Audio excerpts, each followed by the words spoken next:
So it looks like there's a new wave of Marvel Legends 3 3/4 inch action figures available now, but which of them are worth your money? Be sure you stick around until the end, because that's when we're going to talk about the best toy in the whole wave. If you support what I do, please click subscribe and hit the bell for notifications so you don't miss a single video of mine when it comes out. And if you want to hang out with me and my soulmates, I stream live on YouTube Fridays at 6 p.m. Eastern Standard Time. The first action figure that we're going to look at today is Falcon, who is an okay toy. He's not outstanding. He looks like he's mostly just got all of his details painted on, a body that looks like it's been used for Daredevil already, and Daredevil was an okay action figure, but Falcon has some elements that really need to be sculpted on, like his costume on his chest, and a lot of the details on his boots. It looks like those are just painted on too. He does have some really cool details on him though, on his wings, and also he's got Redwing with him. So while I don't think that Falcon is outstanding and he could be better, I think this one might be worth checking out overall because of Redwing and those wings. The second toy in this wave is Wolverine in the best version of his costume, the brown costume, the more desirable version of Wolverine, I think. This is an all-new sculpt that I praised in another video, but here, there's something awry. It's pretty good overall until you get to his boots, and there's a big detail that's sculpted on there that just isn't painted black. How does that happen? That they just leave the paint entirely off? They got the mask right. What happened? Was black paint just a little too expensive that day when they were taking pictures? I mean, we're not asking for the moon here for Hasbro to get a simple detail right. And on an action figure as iconic and important as Wolverine in his brown costume, that's just embarrassing. And the kicker is that the sculpt is good. It's really good. It's all new. It's just for Wolverine. And yet, putting the black lines on his boots was too much for Hasbro to handle. Next up is Dark Phoenix, which is my preferred version of Phoenix, and this action figure really is not all that great. It's no great surprise here, but they're recycling the same lady action figures they've been using in this line since day one, and predictably it's pretty boring. Here's the thing, guys, with the lady action figures in the 3 3/4 inch line, they reuse parts on them down to the head sculpt. And I'm not even kidding about that. They don't even bother to whip up a new head sculpt, they just use the same head over and over again. They have maybe 2 different heads between the ladies and 2 sets of legs, and that's about it. Not only that, but all the ladies wear go-go boots. It's really sexist. It's not so bad on Dark Phoenix because she does wear heels in the comics, but on a character like Sue Storm or Elektra, neither of them wear heels, so why are they wearing go-go boots? I digress though. It does look like Dark Phoenix is using Sue Storm's legs, and I think she's also using her head with some new hair on her. The boots and the gloves both look really cheap on her because they're painted on. They need to be sculpted on. Also, on her sash, there's a clip on there that is not what Dark Phoenix wears in the comics. She's wearing the same old clip that Miss Marvel wore back in Series 1 of the 3 3/4 inch line.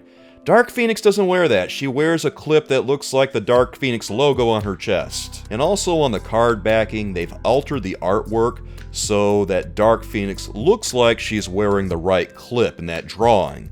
But that's not it. You go and Google it, you'll find all kinds of drawings of Dark Phoenix, and guess what? That clip is a Dark Phoenix logo. Really a low-effort action figure, and they need to do better for the lady action figures, absolutely. Also, they don't have enough lady action figures. The line needs to be at least half. There is such a great selection of lady characters to choose from. There's absolutely no reason in 2022 why an action figure line should not be half women. Next up is Mr. Fantastic, who's really not exciting and very uninspired, just like Sue Storm before him. The thing of it is that when you get Mr. Fantastic like this and the Invisible Woman like this, you have action figures that do not represent their powers at all, and it's very boring. And this is why I suggested that this line really should have been more of action figures posed in a way that replicates things that they do from the comics, like Spider-Man web swinging or web crawling or Mr. Fantastic doing all kinds of stretchy stuff, you can still keep the same level of detail and you can still keep the minimal paint apps. You just have a more dynamic action figure now that everyone likes. And I would love to have a Mr. Fantastic that's stretching all over the place, or Thing posed like he's about to duke it out with someone. But the way that this line is, it's not very flattering to certain characters at all, and the Invisible Woman and Mr. Fantastic are two of those. Other than that, is this really a good Mr. Fantastic? I don't know about that. He's a little too jacked to be Mr. Fantastic. Mr. Fantastic isn't the sort of character that has big muscles all over the place. He's very thin in his standard form, so if it were up to me, I would just get rid of most of the muscles and smooth them out a lot. That said, the head sculpt on this one is really good. That looks like a Reed Richards if I've ever seen one. Next, we've got the best action figure in this wave, Venom, on another all-new sculpt. He's got a new body, new arms, new legs, new head, new everything. This one is the one to get in this wave. This one looks like he's based on Todd McFarlane's artwork because we're not seeing a lot of the long tongue like Eric Larson did.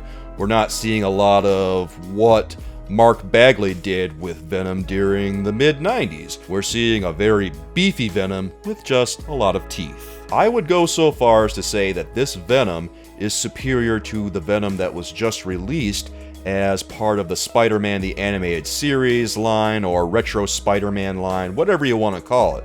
Point is, the details on it are nailed better, and it's all new. It's not using a hand-me-down from Omega Red. Very notable too, Venom has his web shooters. Thank God for that. You'd think that wouldn't be such a big deal, but after seeing the Venom that I just mentioned, yeah, it kind of is a big deal. Highly recommend you guys go out and get this one. It looks like a perfect translation of Todd McFarlane's version of Venom. Well, Soulmates, what do you think of these new Marvel Legends 3 3/4 inch action figures? Does it strike you as weird that there's only 5 action figures in this wave, as opposed to the usual 6? Do you hope that there's going to be fewer action figures per wave now? Personally, I would be happy with just 4 as long as those are 4 good ones. Be sure you let me know down in the comments which one of these you think is best. I would love to hear from you. I'll be back again soon with some more thoughts about new comic book toy news, and until then, with love from me to you, bye-bye.